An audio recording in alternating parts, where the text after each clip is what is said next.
Depois de uma semana, Senhor, guardados e protegidos por Ti. Obrigada, Senhor. Nós louvamos o Teu santo nome, porque não tem nos deixado faltar nada. Obrigada, Deus. E assim como o Senhor fazia, Senhor, antigamente, nas lições que o Senhor dava para aquela multidão, que o Senhor venha nos ensinar nessa manhã. Amém. Que o Senhor venha usar a minha boca para transmitir a Tua mensagem. Amém. Que nós possamos sair daqui transformados e ungidos pela Tua palavra. Por favor. Perdoe os nossos pecados e abra nossa mente. Amém. Em Teu nome que nós rogamos e agradecemos. Amém. Amém. Amém.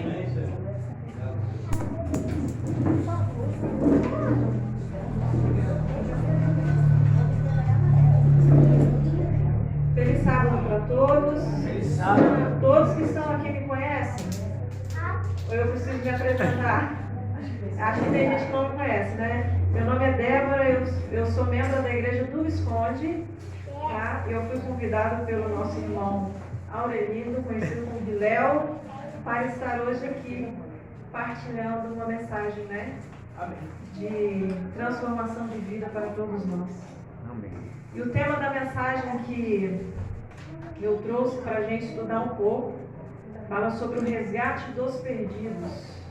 E nós vamos abrir as nossas Bíblias no livro de 2 Reis, capítulo 18. Vamos ler do versículo 1 ao 5.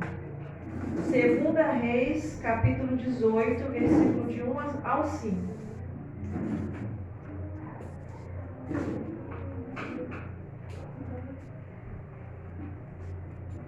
Todos acharam? Amém. Então vamos ler. Sucedeu que no 3º ano de Oséias, filho de Elá, rei de Israel, começou a reinar Ezequias, filho de Acais, rei de Judá. Ele tinha 25 anos de idade quando começou a reinar e 29 anos reinou em Jerusalém. E era o nome da sua mãe Abi, filho de Zacarias. E ele fez o que era reto aos olhos do Senhor, conforme tudo que fizera Davi, seu pai. Este tirou os altos, quebrou as estátuas e deixou abaixo os bosques, fez em pedaços a serpente de metal que Moisés fizera, porquanto até aquele dia os filhos de Israel lhes queimavam incenso e lhe chamavam Neutizã. No Senhor Deus de Israel confiou, de maneira que depois dele não houve seu semelhante entre todos os reis de Judá, nem entre os que foram antes dele. Ezequias, segundo a palavra de Deus, foi o rei mais exemplar que existiu, né? Um dos reis mais exemplares que existiram naquela época. Aqui diz que depois dele não houve ninguém como, e nem antes dele também havia tido um rei como ele. A gente sabe que quando a gente começa a ler as histórias dos reis, quando entrava um rei no poder, um rei era muito bom. Queimava os altares, destruía os bosques onde as pessoas iam ali adorar os ídolos. E aí quando aquele rei morria, entrava um outro rei, geralmente filho, no lugar, e esse rei era mau aos olhos de Deus. E aí erigia de novo os bosques, os altos, as imagens, e o povo recorria novamente à idolatria. E aí sempre vinha assim, né? Geralmente intercalando um rei bom, um rei mau, depois vinha um rei bom novamente.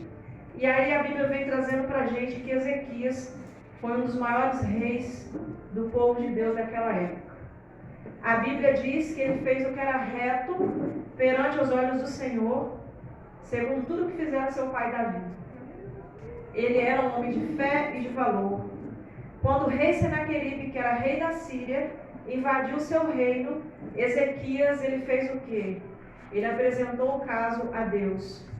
Deus enviou seu anjo e em um só dia tombou 185 mil soldados, sem ele precisar fazer nenhum esforço, né? Então, os soldados do exército assírio foram vencidos pelo poder de Deus através da fé de Ezequias. Deus entregou os inimigos para o povo e seu fiel rei. Mas hoje não é sobre a história de Ezequias que nós vamos conversar. Isso foi só uma introdução. Nós vamos conversar sobre a história do filho de Ezequias. Quem foi o filho de Ezequias? Vocês sabem? Não. Foi considerado um dos piores reis que Israel já teve. Manassés. Isso. A gente sabe pela história bíblica que Ezequias, chegou a um certo ponto da sua história, que ele ficou o quê? Ezequias ficou muito doente, né? E ele sabia que ia morrer. Deus mandou ele ordenar a casa dele que ele ia morrer. Mas como ele foi um rei que foi fiel a Deus, ele apresentou sua preocupação perante o Senhor. Deus ouviu sua oração e enviou a seguinte mensagem a ele: ouvi tua oração, vi as suas lágrimas, e eu irei te curar. Ao terceiro dia subirá à casa do Senhor. Acrescentarei, quantos anos Deus acrescentou à vida de Ezequias? 15 anos. E defenderei essa cidade por amor de mim e por amor de Davi, meu servo. Essa foi a promessa de Deus na vida de Ezequias. Ele se recuperou da sua enfermidade e ele viveu ainda mais 15 anos, né? E ao cumprir os 15 anos exatos que Deus tinha dado para ele, descansou Ezequias com seus pais e Manassés, seu filho, reinou em seu lugar. E é sobre a história desse homem que nós iremos estudar nessa manhã. A Bíblia diz que Manassés tinha 12 anos de idade quando ele começou a reinar. Era muito jovem, né? Bem imaturo por conta da idade. Isso indica que Manassés nasceu dentro exatamente desses 15 anos de graça que Ezequias teve. Deus tinha planos para ele, era plano de Deus que Manassés completasse a boa obra que seu pai tinha concluído. Manassés nasceu pela divina providência. Ele foi um verdadeiro milagre, um testemunho da bondade e do amor de Deus para a sua família. Manassés fez o oposto do que era esperado para ele fazer. A Bíblia diz que Manassés fez ele o que era mal perante os olhos do Senhor, segundo as abominações dos povos gentios que o Senhor expulsara de suas possessões de diante dos filhos de Israel. Deus disse: Manassés, rei de Judá, cometeu essas abominações, fazendo pior que tudo o que fizeram os amorreus antes dele. Então era uma calamidade, uma catástrofe a vida desse homem, né? Prosseguiu em fazer o que era mal perante o Senhor para provocar-lhe a ira. E nós vamos ver o quanto uma pessoa nascida para ser santo, ela pode descer ao mais profundo do abismo. Vamos abrir nossa Bíblia em 2 Reis, capítulo 21, versículo 3. Ali começa a contar a história do tal Manassés. 2 Reis, capítulo 21, versículo 3. Quem achou, por favor, leia para nós.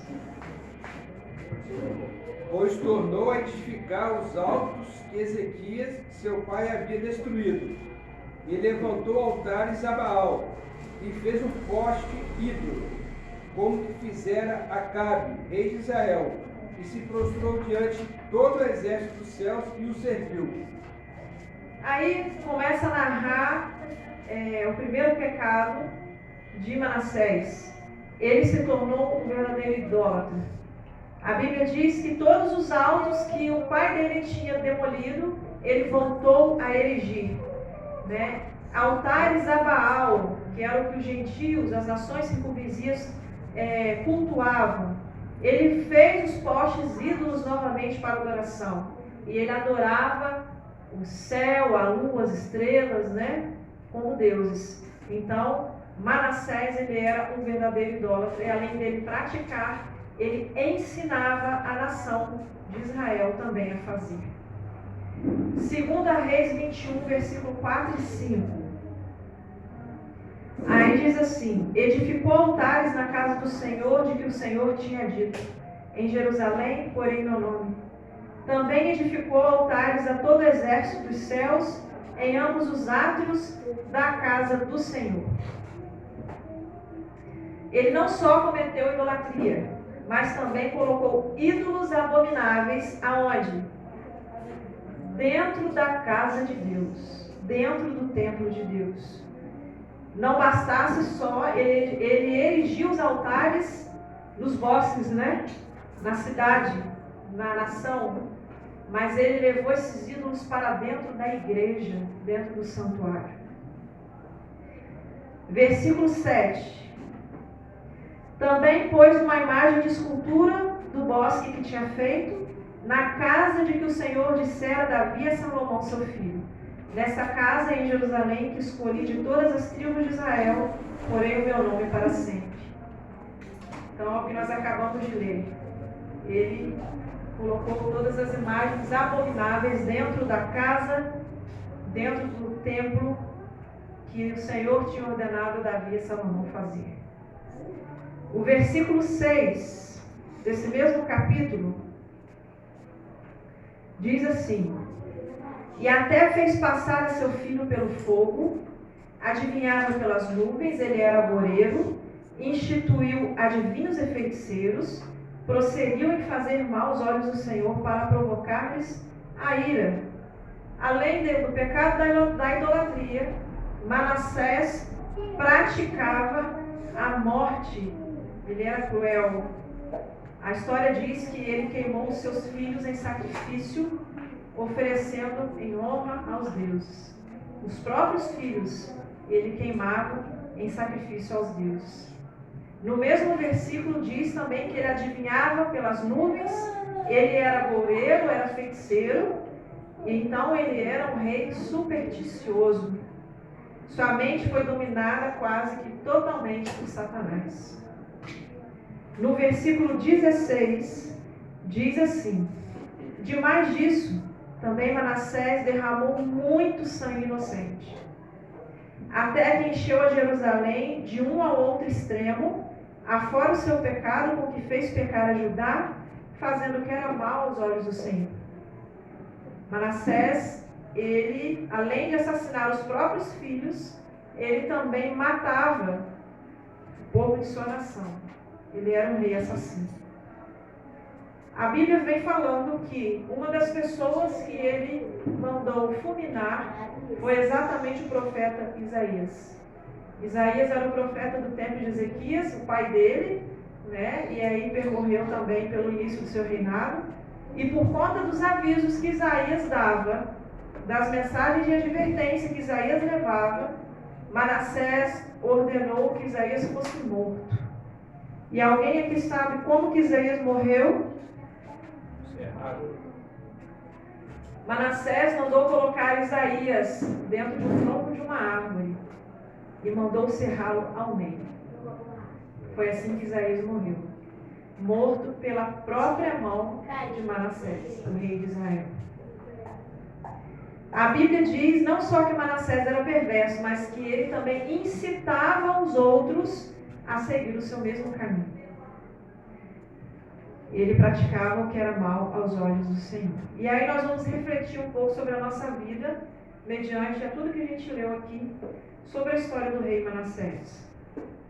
Aquele que nasceu segundo a misericórdia para ser líder e guia do seu povo, tornou-se um idólatra supersticioso, um assassino cruel e profanador das coisas sagradas. A história de Manassés também é a história de todos nós. De acordo com os planos de Deus, você e eu também nascemos para refletir a sua imagem, para viver uma vida plena, cheia de graça e para ser bênção às pessoas que estão lá fora. A história de Manassés é a história da humanidade criada por Deus, mas que hoje está completamente degradada pelo pecado. O apóstolo Paulo descreve a condição da humanidade nos seguintes termos.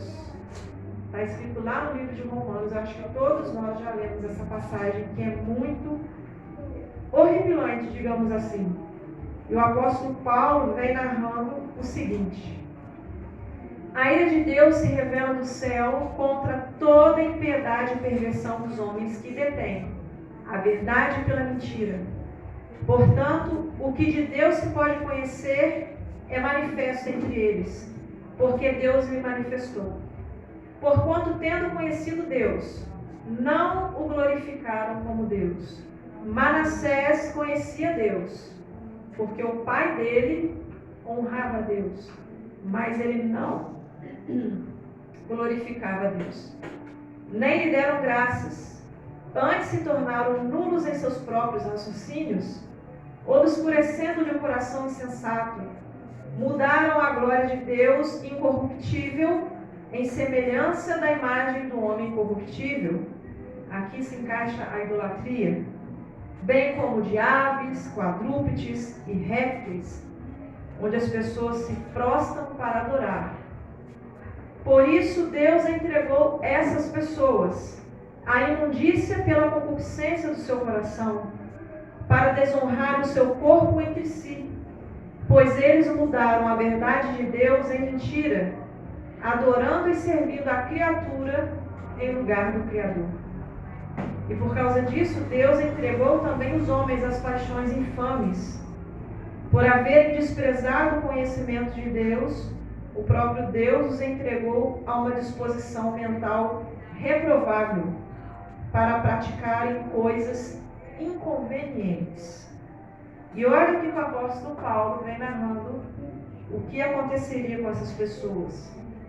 Se tornariam cheios de toda injustiça, malícia, avareza e maldade, possuídos de inveja, homicídios e contenda, dolo e malignidade, sendo difamadores, caluniadores, aborrecidos de Deus, insolentes, soberbos, presunçosos, inventores de males, desobedientes aos pais, insensatos, pérfidos, sem afeição natural e homens sem misericórdia. Ora, conhecendo eles a sentença de Deus de que são passíveis de morte os que tais coisas praticam, eles não somente as fazem, mas também aprovam com as pessoas que fazem a mesma coisa. Esse é o retrato do mundo em que nós estamos vivendo. É difícil encontrar pessoas que se encaixam no que foi narrado aqui, do que Paulo falou. Pessoas profanas, que aborrecem a Deus, caluniadoras, são inventores de males. A Bíblia fala que o ímpio, ele nem dorme, porque se ele dormir, ele perde tempo para poder inventar um mal para o dia seguinte. Então ele passa a noite acordado, só maquinando o que ele vai fazer no dia seguinte. Né? São pessoas sem afeição natural e sem misericórdia. Os filhos desobedientes aos pais, ingratos, profanos. Este é o atual século em que nós estamos vivendo. E a Bíblia diz que, ao nos aproximarmos do tempo do fim, essas coisas se aumentariam cada vez mais e mais. Deus, ele nos criou com um santo propósito, um plano eterno e maravilhoso, mas o pecado tem prejudicado a raça humana. Estamos cheios de vícios, cheios de mau hábitos e pecados secretos que fazem da nossa vida uma abominação diante de Deus. Existe uma passagem da Bíblia que eu não vou recordar agora o local onde está escrito, que quando eu li, eu ouvi uma pregação sobre isso, eu fiquei assim, né? Gente, será que isso realmente acontece? Quando Deus, lá no santuário, né, uma profecia dupla para aquele tempo, para o tempo atual, dentro do santuário, onde Deus fala que acontecia abominações, não à vista dos homens, eram pecados encobertos. E ele manda o profeta cavar a parede bem cavada, porque lá no fundo da parede tinha uma porta onde os sumos sacerdotes, os pastores, os anciãos, pessoas do alto escalão da igreja cometiam pecados abomináveis perante Deus. E é exatamente isso que Paulo vem falando e vem narrando aqui nesse capítulo, nesse versículo. Deus envia uma mensagem de misericórdia para Manassés, e Deus, ele nunca deixa os pecadores sem aviso, à própria sorte. Ele sempre manda mensagens de resgate, esperança e arrependimento. A Bíblia diz que o Senhor falou por intermédio dos profetas inclusive do próprio Isaías, que foi morto pela mão de Manassés, que se ele não se arrependesse, a nação seria castigada. Deus advertiu o povo e seu rei ímpio que ele não ficaria indiferente à sua maldade, porque o pecado, que foi comentado na lição aqui, ele traz o quê? Consequências. Muitas das vezes a gente passa por situações na vida da gente, são consequências dos nossos próprios atos, né? Assim diz o Senhor, Deus de Israel: eis que hei de trazer tais males sobre Jerusalém e Judá, que todos os que o ouvir lhe tinirão os ouvidos. E Deus, ele foi avisando, e ele mandava avisar, só que o rei ele não dava ouvido. Muitos esperam que Deus lhes envie um anjo do céu para falar exatamente uma orientação sobre arrependimento, mas rejeitam as mensagens que Deus envia e o chamado ao arrependimento para voltar para Ele. Mas mesmo quando não sentimos nossa consciência nos acusando de ser pecadores e culpados, isso não significa que nós estamos inocentes perante Deus. Falou o Senhor a Manassés e a seu povo, porém eles não lhe deram o quê?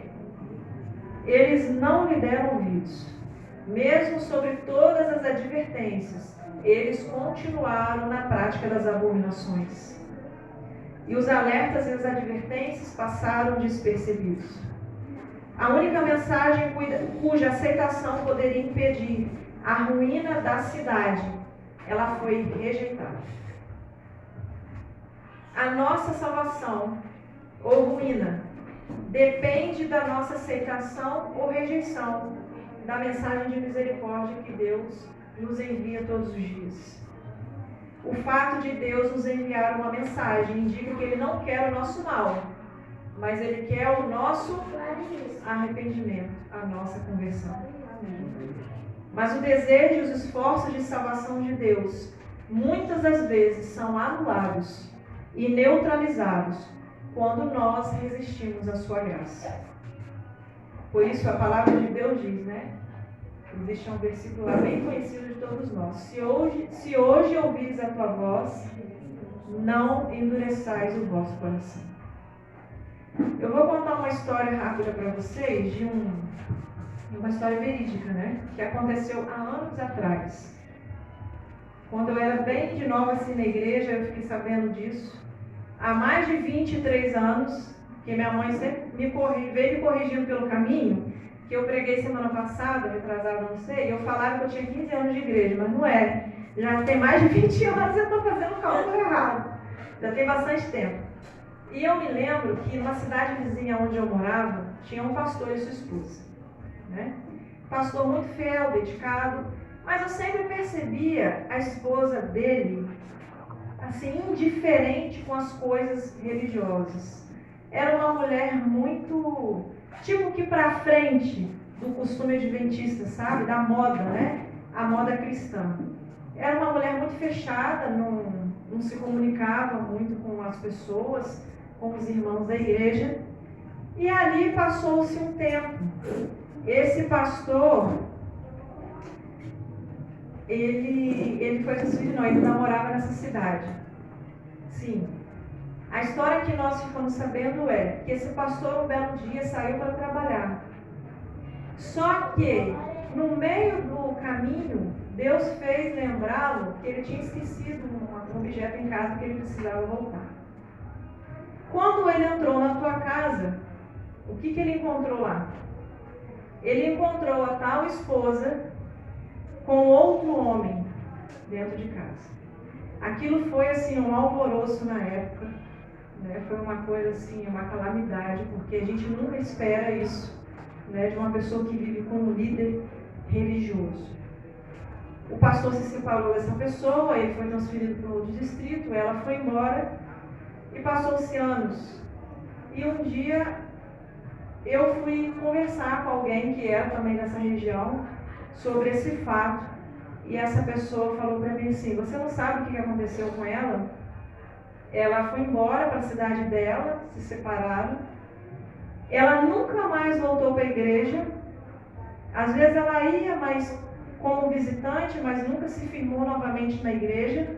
E as pessoas sempre falando, admoestando, até que um belo dia, essa mulher sofreu um acidente de carro, mas dizem que o acidente foi tão feio, mas tão feio, que tiveram que pegar ela de pá no asfalto.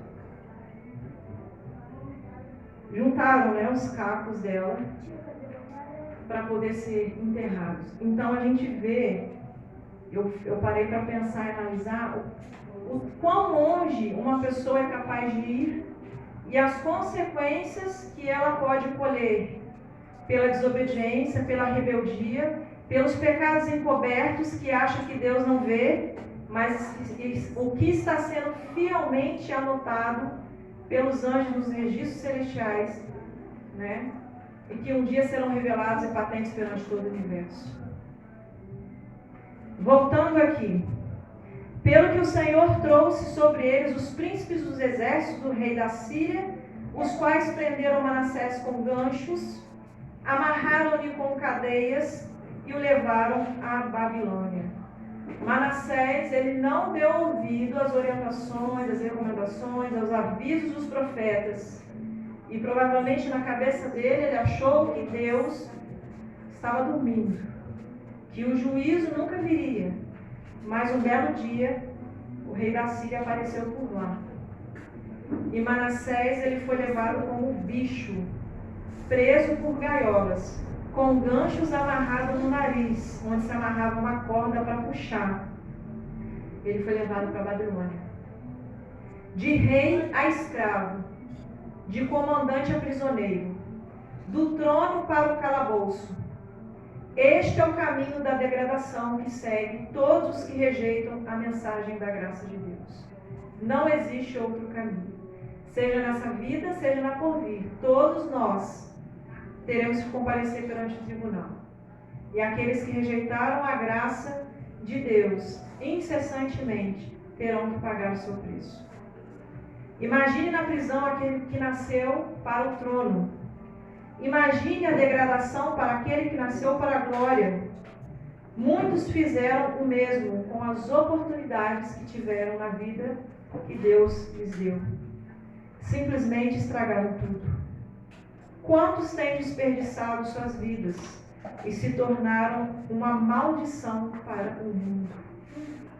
Muitos hoje são ligados por cadeias escolhidas por eles mesmos. Quantos estão longe de Deus e se encontraram na ruína e no fracasso?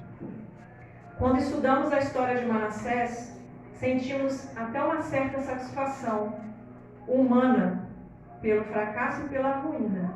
Porque se a gente começa a parar para pensar, o cara matava um monte de gente, matou o próprio profeta, queimava os próprios filhos na fornalha lá em adoração e culto pagão, tendo conhecimento de tudo, de todos os avisos que Deus havia mandado lhes dar.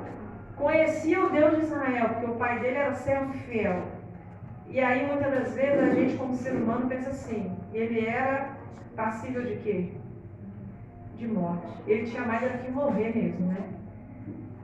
Mas a história de Manassés não termina na prisão. E não termina com a morte dele. Manassés não terminou sua vida em fracasso. Os eventos mais importantes da vida de Manassés ainda estavam por vir. 2 Crônicas, capítulo 23. Nós vamos ler o que Manassés fez da sua vida. 2 Crônicas, capítulo 33, versículo 11 ao 13.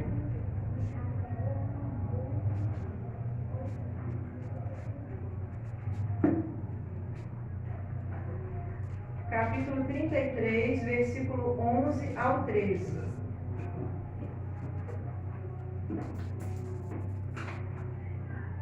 Podemos ler? Pelo que o Senhor trouxe sobre eles o príncipe do exército da Síria, os quais prenderam Manassés entre os espinhais e o amarraram com cadeias e o levaram para a Babilônia.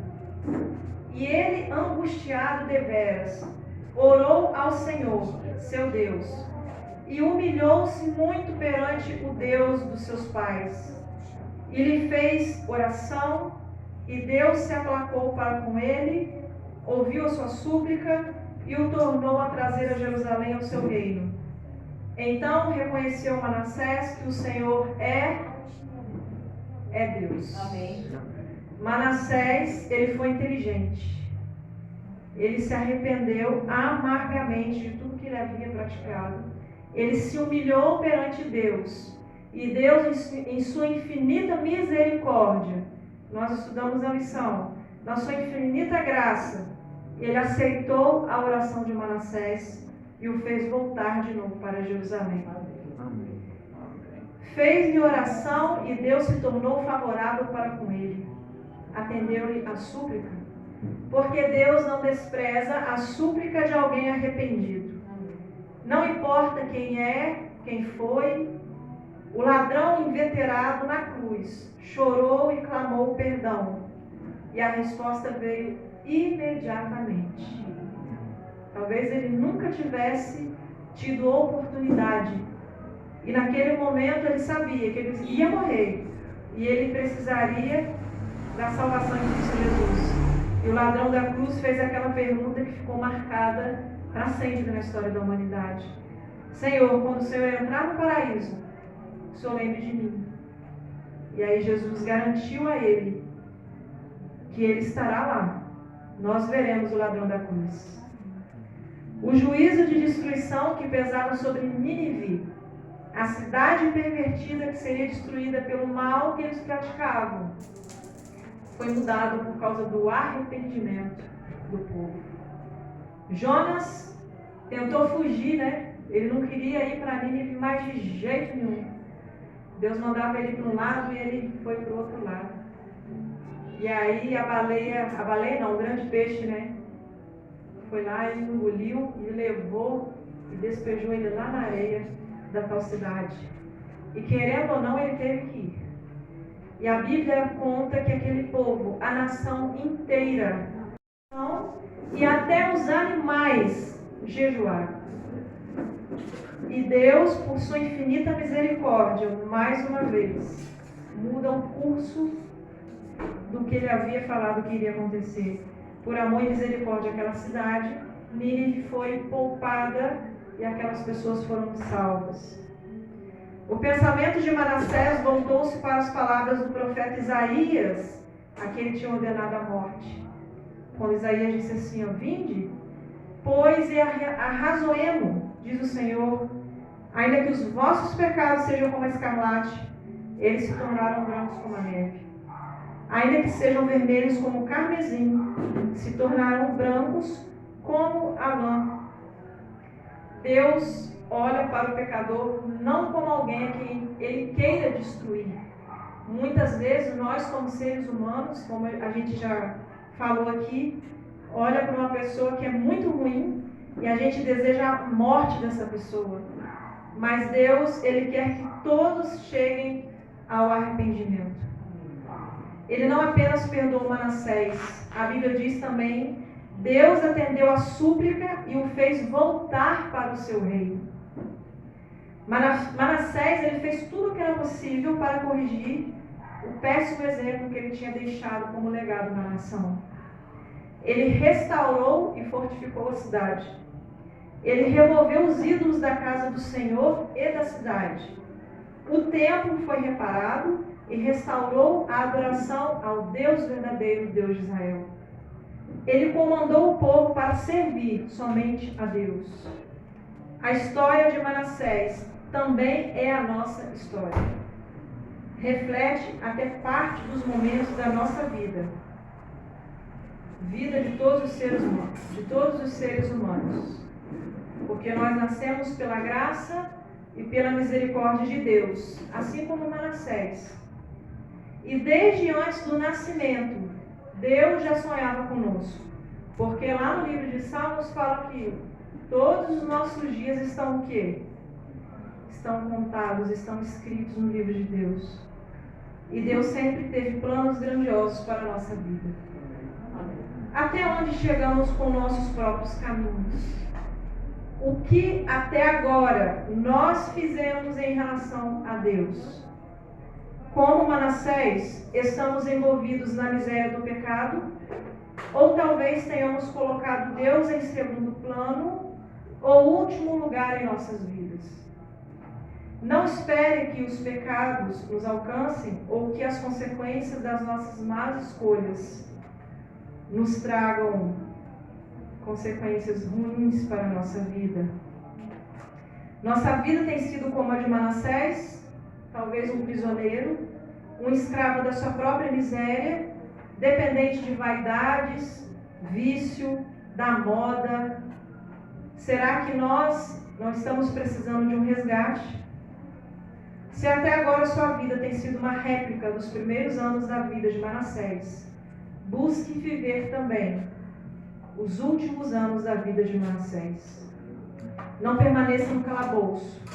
Não continue na prisão. Não continue distante de Deus.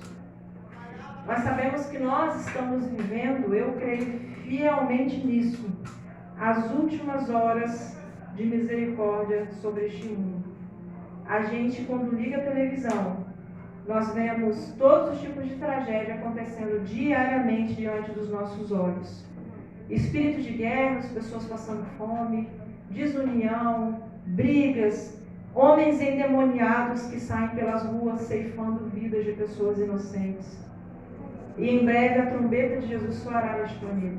Amém. Para buscar a todos que, assim como Manassés, se arrependeram dos seus pecados e escolheram viver ao lado de Deus. Já não resta muito tempo para este mundo que está adoecido. A fome só aumenta, os filhos têm matado seus pais, os pais matam seus filhos, parentes se matam, muitas vezes por conta de dinheiro. A ganância pelo dinheiro, a avareza, faz de governantes homens egoístas, avarentos, roubando o direito do pobre para sustentar sua vida de soberba. Doenças misteriosas surgem, arrebatando milhões de vidas. E elas vêm e vão. E ninguém consegue descobrir de onde elas vieram e para onde elas foram. E novas doenças surgirão. E novas pessoas irão morrer. Será que ainda nós temos dúvida de que a porta da graça está a um passo de se fechar? De que resta ainda pouco tempo para nós nos decidirmos a realmente nos colocarmos ao lado de Deus e renunciar ao pecado? A nossa vida nessa terra, a Bíblia fala que é o quê? Depois que passa de quantos anos a enfado e cansaço? 70 anos já está todo mundo enfadado e cansado, né? Tem gente que já não vê a hora da morte chegar para poder deitar no caixão e descansar. Que é um cansaço que eu nunca vi igual. Está descansado, né? E já tem pessoas que falam assim, não, se for para descansar desse jeito, eu prefiro continuar viva, né? E a gente vê a nossa vida passando assim, né? Realmente, como a Bíblia fala, como uma fumaça. A gente nasce hoje, cresce, daqui a pouco a gente olha para trás, parece que foi ontem que eu tinha 10 anos, que eu tinha 15 anos, e hoje eu já estou com 40, e daqui a amanhã eu estou com 50, 60, e tudo se acabou, né? Não adianta a gente lutar contra o tempo, contra uma imortalidade que as pessoas pregam por aí, que os cientistas estão tentando descobrir, né? A clonagem de seres humanos, cremes milagrosos para tirar ruga, caríssimos, né, que a gente compra para poder tentar não envelhecer tão depressa. Nada disso adianta. Tudo na nossa vida vai passando de modo acelerado. E um dia, a única coisa que nos sobrará, se Jesus não voltar antes, será um caixão. E o que nós queremos levar para esse caixão?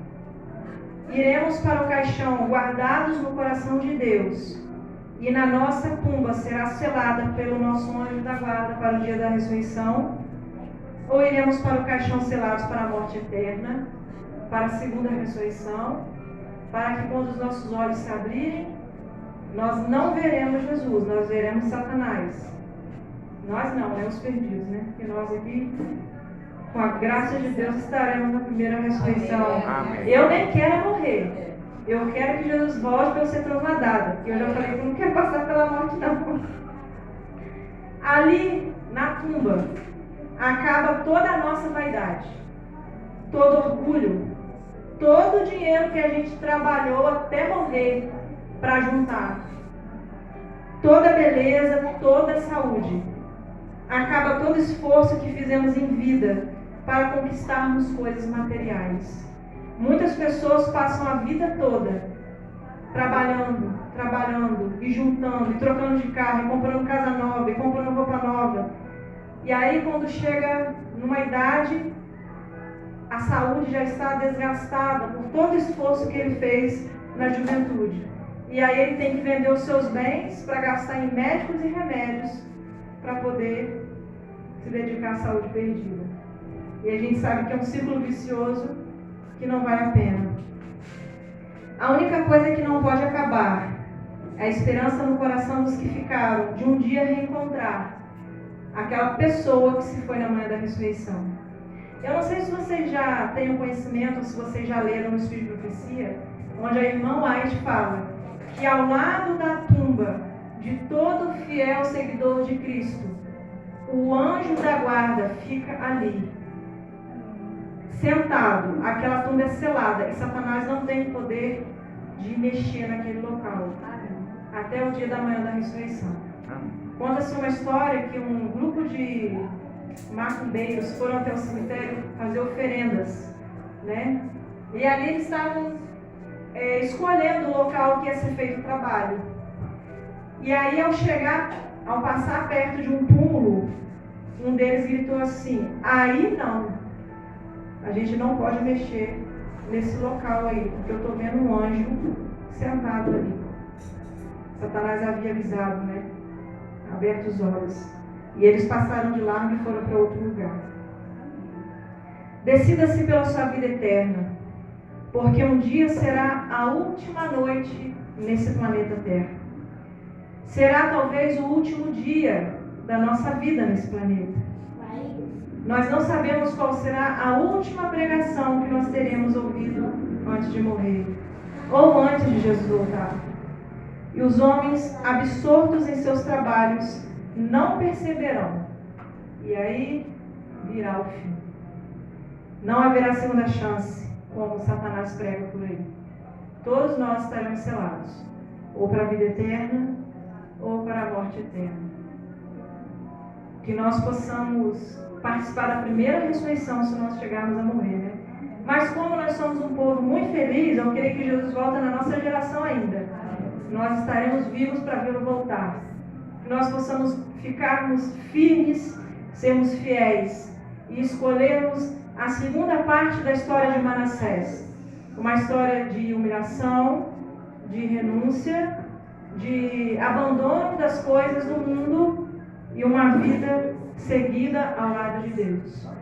Antes da oração final, nós iremos passar uma mensagem, uma reflexão, um vídeo motivacional. Creio que alguns já podem até ter visto, né? É bem conhecido, para a gente poder refletir um pouco nas palavras que esse vídeo traz para a gente.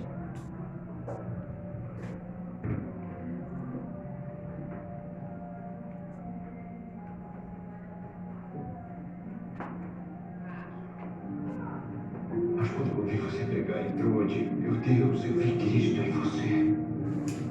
Eu deixei minha família, meus amigos, toda a minha vida para trás. Eu fui para a direita. Cristo me mandou para a esquerda, eu fui para a esquerda. E Cristo me empurrou para a direita. Eu me arrependo de muita coisa.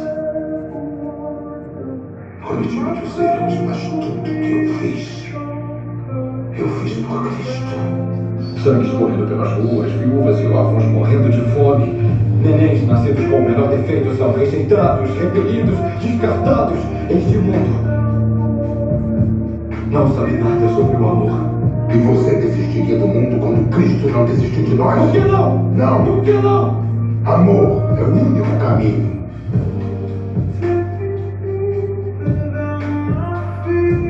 A sua graça me basta. A sua graça me basta. Imagine-se olhando para o vasto mar diante de você. Você se abaixa, põe a mão na água e traz um pouco de água até você. Imediatamente a água começa a escorrer pelos dedos até a mão estar vazia. Essa água é a vida do homem. Do nascimento à morte, ela está sempre escorrendo por nossas mãos até se ir. Junto com tudo a que você tem apreço neste mundo. Porém, o reino de que falo, para o qual eu vivo, é como o resto da água do mar. O homem vive por aquele punhado de água que escorre pelos dedos. Mas aqueles que seguem Jesus Cristo vivem para aquela expansão infindável de mar. Então esse é o final.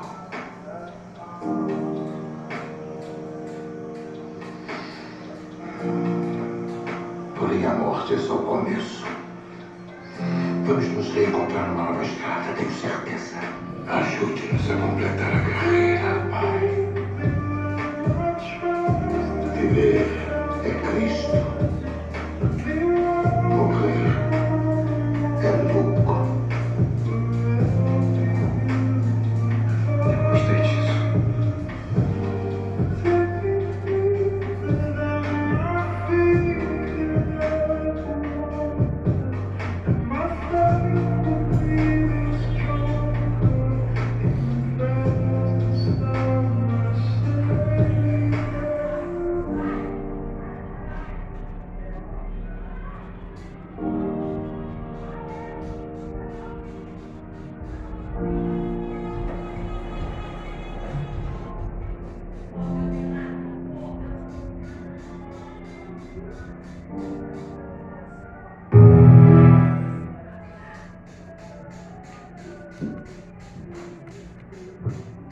Vocês já tinham visto? Conheciam já? Quem já viu esse filme? Paulo Apóstolo de Cristo. É um filme maravilhoso. Quem não viu, procure, porque é muito bom e vale a pena. E quem aqui já viu The Chosen? Conhece a série The Chosen? Então vocês estão perdendo tempo. Ô Charles, aonde que a gente vê The Chosen? No YouTube, Netflix, aonde tem? The Chosen. Tá, mas aonde as Onde pessoas vão é? achar o The Chosen? É só colocar The Chosen. No YouTube, consegue ver? Não. Coloca The Chosen no Google. Entendeu? Ah, tá. Na Netflix tem a primeira temporada, mas na The Chosen já tem as 3 temporadas. As 3 Você vai temporadas. pedir no Google, né? Gente, é algo que eu jamais tinha visto. The Chosen é algo transformador. Eu creio que foi uma série que Deus colocou na mente do diretor, do criador, porque é impactante. Quem vê não tem, é uma coisa assim, não tem explicação. Não é um filme, não é uma coisa comum. É uma coisa assim que você vê, parece que você está vendo Jesus. O ator, na interpretação dele, as histórias dos discípulos ali, é algo que transforma vidas. E é uma série que está sendo rodada no mundo todo e tem ganhado muitos prêmios. É uma forma que está impactando as pessoas. Eu creio que Deus tem usado isso para a transformação da vida, tá? Procurem The Chosen. Tá gravado aqui. Tá gravado, você não vai esquecer, né, Duel? Vou te perguntar se você assistiu, hein? Depois você vai me contar, tá? Vamos orar então? Que nós possamos lembrar daquela frase, né, que o ator que interpreta Paulo falou ali. A nossa vida nesse mundo é como um punhado de água que a gente pega e ela se esvai entre os nossos dedos. Mas aqueles que creem em Cristo têm a esperança daquela vida eterna, né, que é representada pelaquele oceano, a imensidão de mar, que é uma água aos olhos humanos que nunca vai acabar. Então, não vale a pena a gente ficar preso a este mundo. o pouco tempo de vida que nós temos. O que vale é nos prepararmos para o retorno de Cristo e uma vida eterna ao lado dele, dos anjos e dos nossos irmãos, né? Vamos orar. Senhor nosso Deus, nós agradecemos pela tua mensagem. Amém. Mensagem de esperança, de transformação, que ela fique gravada no nosso Em coração. nome de Jesus. Nós possamos sempre nas dificuldades lembrarmos da história de Manassés. Sabermos que, apesar de quão fundo a gente possa ir, mas o Senhor nos resgata, Amém. o Senhor nos perdoa e o Senhor nos transforma. Amém. A nossa esperança está no teu retorno, na tua volta, onde nós nos alegraremos por toda a eternidade, Senhor. Amém. Onde o mal já não mais existirá. Glória a Deus. As mazelas desse mundo terão ficado para trás. Amém. Que o Senhor nos ajude a prosseguir essa carreira e terminar essa carreira como Paulo terminou. Amém. Que a coroa dele já está guardada. Verdade. O Senhor, o justo juiz, dará a ele naquele dia. Louvado seja Deus. E não somente a ele, mas a todos nós que formos fiéis até o fim. Amém. Essa é a nossa oração, o desejo do nosso coração. Que a tua companhia se faça presente em nossa vida Amém. Deus. para sempre. Amém. Em nome de Jesus nós te agradecemos. Amém. Amém.